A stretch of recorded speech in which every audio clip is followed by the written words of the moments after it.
Hi everyone, it's Judith Briles, your book shepherd, and I thought today would be a great time to really look at covers. Why?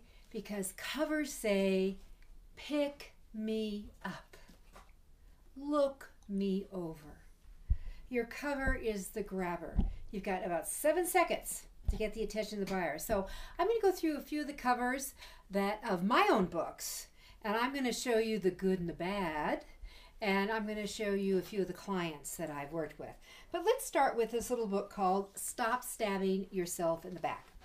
Stop Stabbing Yourself in the Back was a spin-off of another book. It was from a questionnaire I did. And if you'll notice on it, it starts blurring together. It's not as big and bold as it should be. This is more of that would have been more of a traditional New York type of publishing book. And if you look at the back, this was very typical New York. Here is one of the things I tell you not to do. Do not have a lot of reverse out copy. This is a dark background, black with white. And it's not really even in bold. It's got to be in bold if you use it. But here's a big bugaboo. There is no headline. And the reader has to fight to figure out. Your main sale is on the back cover of the book. This is where the most time is spent when they decide to go forward. Now, this is second version of it. And so we went from this to this.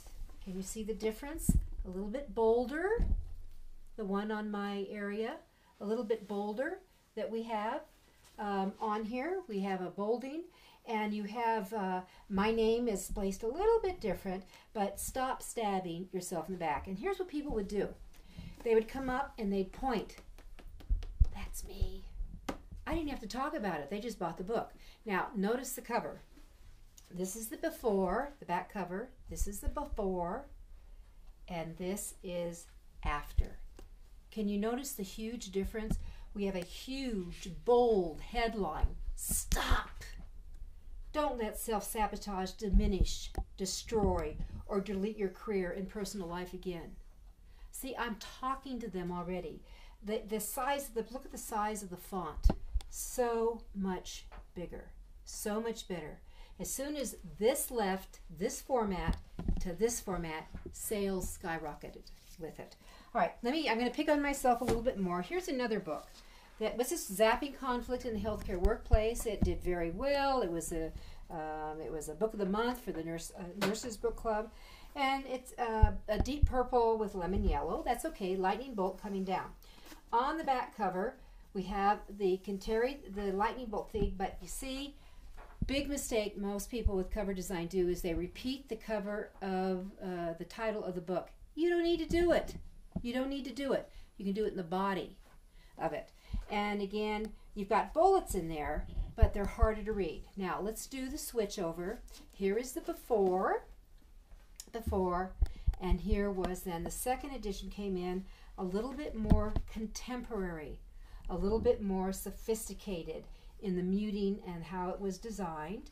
But if you turn over the back, huge difference. Before, now look at the after. Are conflict creators in your midst? And you're thinking, yeah, they are. Now look at the bullets. We've got 5 of them. Does your workplace hire anyone who can fog a mirror, which is a common joke in healthcare? Does your workplace keep the losers and lose the keepers? Yeah, it does. Does your workplace hire too fast and fire too slowly? One of the key things is when you use bullets on the back of your covers, by the 3rd bullet, you want that reader to say, this is me. They're speaking to me. They're speaking to me. All right, continuing. The Sabotage book. The Sabotage book, How to Deal with the Pit Bull, Skunks, Snakes, Scorpions, and Slugs in the Healthcare Workplace. Simple title. The cover is an expensive cover. This is foil. This is embossed.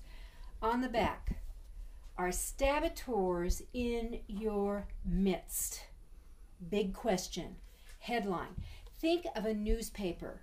Think of a magazine article. The headlines are always designed to grab you and bring you in. That's exactly what this back cover needs to do.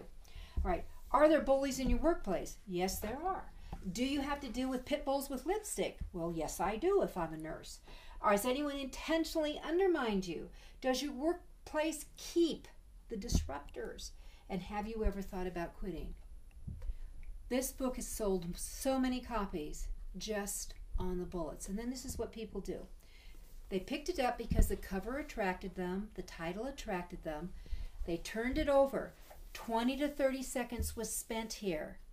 This answers. This maybe will ease my pain. And then they go like this.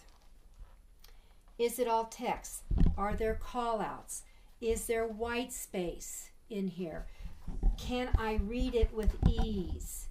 And then they go kind of like this and buy the book. All right? Now, continuing on. We have a few other books I wanted to pull from clients, for example. Here's Jean Morton's book. Jean Morton wrote a book specifically for the construction industry. Leaders First. So we know that there's something about someone higher up. Leaders First. 6 bold steps to sustain. This is not about how to build a house. This is about administration. And then Jean pulled his colors. And then on the back, what makes leading so difficult?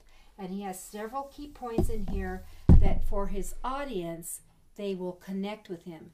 And again, you go through the book, and is there white space? Does he have call-outs? Will it hold my attention? Does it look like it's professionally laid out?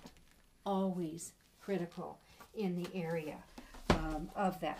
Now, if we take another book, for example, here's a book that has run on, just putting off some of my clients' bookshelves. This is a book that's won a lot of awards. Dr. Roger Frame wrote a book called Don't Carve the Turkey with a Chainsaw. It deals with family conflict. Who doesn't have family conflict? So we have Don't Carve the Turkey with a Chainsaw. We have a humorous title. His subtitle, Resolving Family Conflict, tells me what it's about. All right, so do I have family conflict? Most likely someone does. And if you have a sense of humor, you've got this silly turkey with a chainsaw cutting off his tail. Now, flipping the book over, here's his header. Would you like to resolve family conflict? Who wouldn't? All right, then you go through. Are your teens driving you crazy? Well, that happens. Do you feel like nobody listens to you? Does your spouse really understand your needs? Could you use 5 strategies to manage stubborn people? Boy, that would be good. And would you like to zap conflict in your family right now? All right, then it goes a little bit on. He calls himself the conflict whisperer, what he says about this. And then he has a call out. This is called a call out when it pops like this. There's nothing like parenthood to teach humility. All right, then inside he uses flaps. He's got a nice photo of himself, information about his credentials and who he is and what he's about. And then there's another little sale, this third piece of real estate, and what will you do in certain circumstances. And then the reader will go something like this, and they'll go through it. You know, how's it look on layout as you go through? He's got a variety of things to get your attention, and the book is sold. So you want to look at things that will bring it about and together. Joan McWilliams is a specialist in family mediation post-divorce. So we have a very niched book, Parenting Plans for Families After Divorce. It's won multiple awards, and it includes a special section on child-inclusive parenting plans. Flipping it over, in divorce, one size does not fit all. It never has, it never will. For someone who's gone through a divorce, their response is, no kidding. So she's talking to a specific group, and specifically groups and families post-divorce who have children. Again, Joan has used nice bio, picture of herself with a flap. A lot of our clients prefer this. And then she has key components of this. Again, people will go through. Is the book readable? Is there enough white space? Are there some directions to help my eye visually? And the book gets sold. So when you're doing covers, 7 seconds, 7 seconds. Pick me up, look me over. The book gets flipped. Is there a headline grabber that deals specifically, calls, that beckons, that sends out the siren to the reader? Do you have some distinct visual areas that will bring their attention in? Asking them questions, maybe stating unbelievable facts. Maybe some kind of a call out, a different color that you've picked up from the front cover. This is where your graphic artist comes into play. When the book is opened, does it attract them? Is it visually inviting in? Can you sell it that way? So your covers are critical. They're going to run anywhere from 30 to 40% of a print cost. They will make or break your pickup of the book. It'll make or break your sale. Covers, they count. I'm Judith Briles, and I'm your book shepherd. Until next time.